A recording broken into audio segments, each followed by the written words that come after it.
Magsinigang ng muda mga ludi. Simple kaya itong sinigang diha. Diba? Basta ako yung magsinigang, special recipe na siya guys, cheres. Bukal naman itong ang diha, no? Sige, matik na isuot ng mga batong o talong. Ano siya isuot sa imuhang sinigang guys. Okay.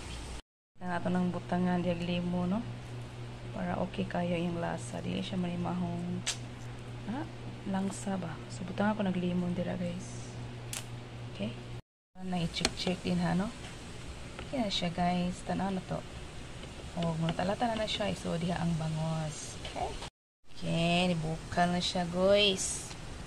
Lunod na si bangus-bangusin. Inyo na himbisan ang bangus ha kay. Lain hindi na ni himbisan dyan.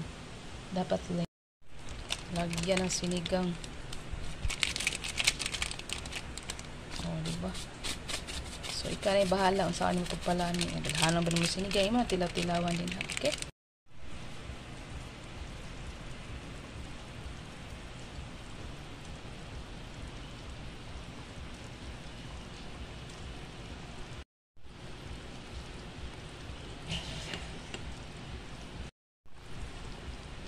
Butang ng mga lamas-lamasin. Oh, diba? So, imo ng timplahan. Hindi man na ikinaibahala na saan mo pagpalami. Cheers. Oh, diba? Oh, luto na kayo na siya. Okay? Oh, sapain nyo. Sinigang para sa uwan-uwan nga panahon. Okay, nag-aso-aso na itong sinigang diya, Brad. Ngaon na ito, Brad.